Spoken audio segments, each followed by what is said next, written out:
Qui succédera au Sénégal? Le Maroc sont-ils les grands favoris de la compétition après une Coupe du Monde d'anthologie? La génération dorée du Nigeria va-t-elle enfin exploser?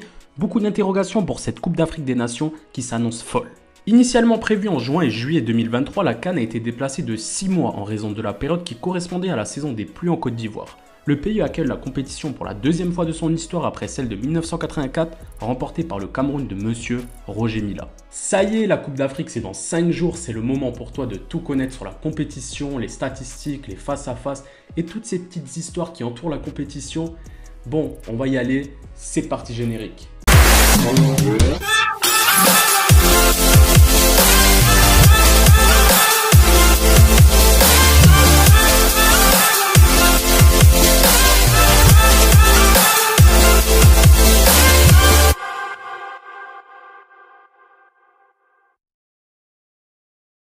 Décortiquons dès à présent chaque groupe et chaque nation cas par cas.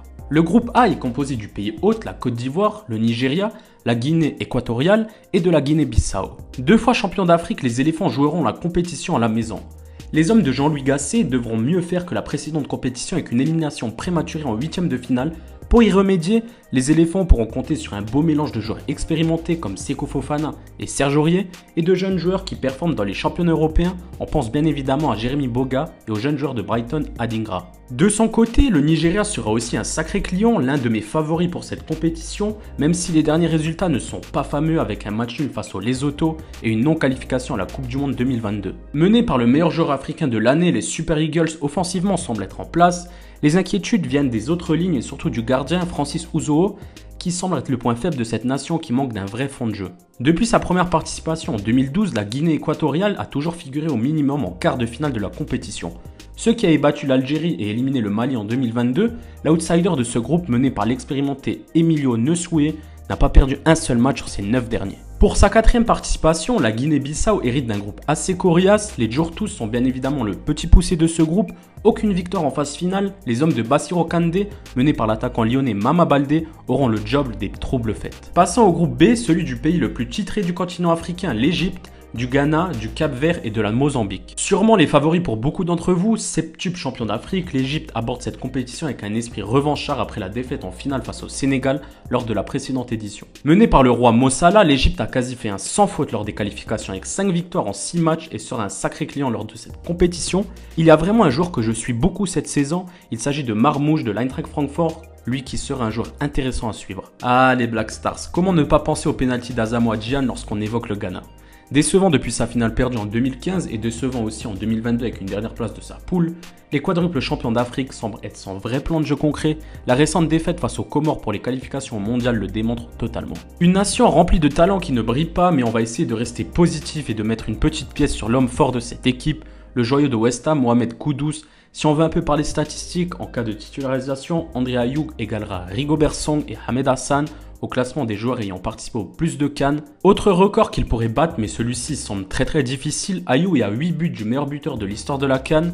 Dites-moi en commentaire si vous pensez que Ayew égalerait un jour Samuel Eto'o. De son côté, la Mozambique, elle, fait son retour à la CAN après 14 ans d'absence. Le pays natal du grand Eusebio fera office de petit poussé de cette poule. Le pays s'avance dans la compétition avec pas vraiment une équipe qui pourrait créer la sensation. Si un joueur serait à suivre, il s'agirait de Jenny Katamo, l'ailier du Sporting. Sa vivacité et ses dribbles en font l'une des principales armes des Mambas. L'outsider de ce groupe, l'interrogation, tout ce que vous voulez, les requins bleus feront office d'un outsider ultra sérieux. Éliminé en 8e de finale lors de la dernière édition, le Cap-Vert ne sera pas à sous-estimer.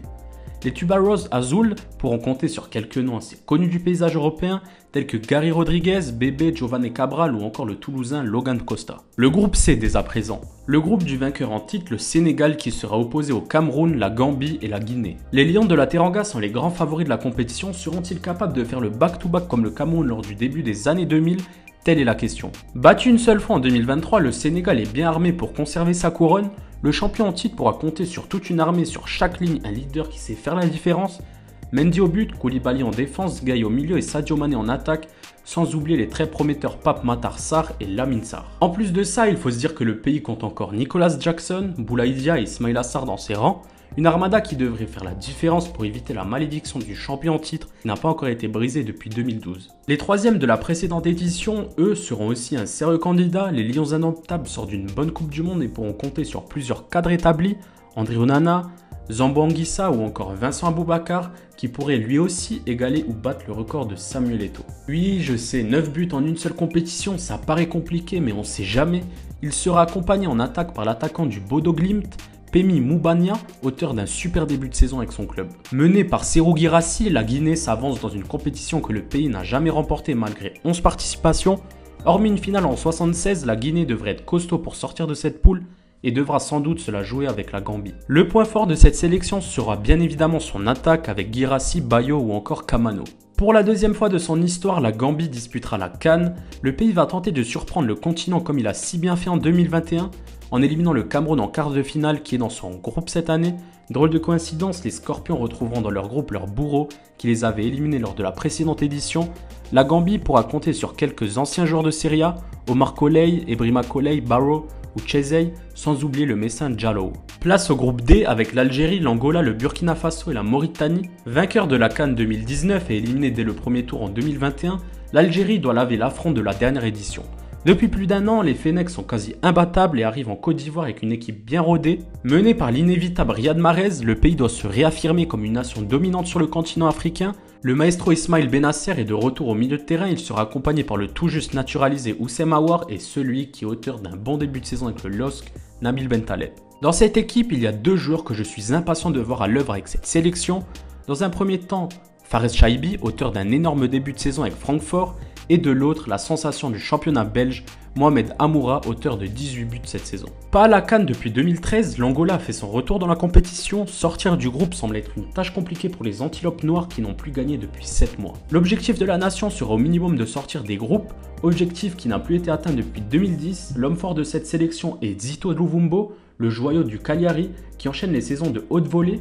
L'ailier aurait dû être aux côtés de Mbala Enzola, l'attaquant de la Fiorentina, mais ce dernier a décidé de refuser la sélection en raison de soucis familiaux. Demi-finaliste lors de 3 des 5 dernières éditions, le Burkina Faso sera le plus sérieux concurrent de l'Algérie. Les Burkinabés voudront à tout prix se défaire de leur étiquette d'éternel second. Finaliste en 2013, 3e en 2017 et 4e en 2021, le Burkina Faso a un seul objectif, la gagne. Le style de jeu de l'équipe coachée par Hubert Veloud est un jeu basé sur l'intensité, le pressing agressif et la débauche d'énergie, donc un jeu très offensif mené par Bertrand Traoré et toute sa clique. De son côté, la Mauritanie n'a toujours pas remporté le moindre match dans la compétition. Pire, elle n'a inscrit qu'un seul but en 2 éditions. Une victoire pour les Mourabitounes serait historique pour le pays. Le groupe E, un groupe assez homogène avec la Tunisie, l'Afrique du Sud, le Mali et la Namibie.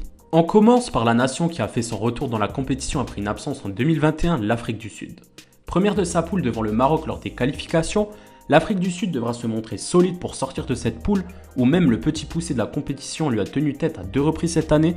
Vainqueurs en 96, les Bafana Bafana devront, comme l'Algérie, démontrer à nouveau la nation dominante qu'elle était à la fin des années 90. Le Mali, quant à lui, est au rendez-vous et n'a qu'un seul objectif, c'est la victoire finale. Éliminé en 8e en 2021, le Mali s'avance avec un effectif assez sympa. La doublette Bissouma Kamara au milieu de terrain sera évidemment l'un des points forts de cette équipe. Malgré les absences de Adama Traoré, Samassa et de Moussa Djenepo, les Aigles veulent à tout prix un premier sacre pour le pays qui ne l'a jamais remporté malgré une finale en 1972. Parlons des Aigles de Carthage qui restent sur une victoire de prestige face à l'équipe de France, 16e CAN consécutif pour la Tunisie qui ne l'a remporté qu'à une seule reprise en 2004. L'objectif de la Tunisie sera de viser le dernier carré comme l'a annoncé Jalel Kadri, le sélectionneur. Attention à ne pas se faire peur comme en 2021, les Aigles avaient terminé 3e de leur groupe et s'étaient qualifiés avec une seule petite victoire contre la Mauritanie. Cette CAN pourrait être historique pour un joueur, Youssef Mskani, qui pourrait égaler Rigobert Song et Ahmed Hassan en nombre de participations à une Coupe d'Afrique. Passons à l'outsider de ce groupe, la Namibie ne compte aucune victoire à la CAN, 2 nuls et 7 défaites pour les Brave Warriors.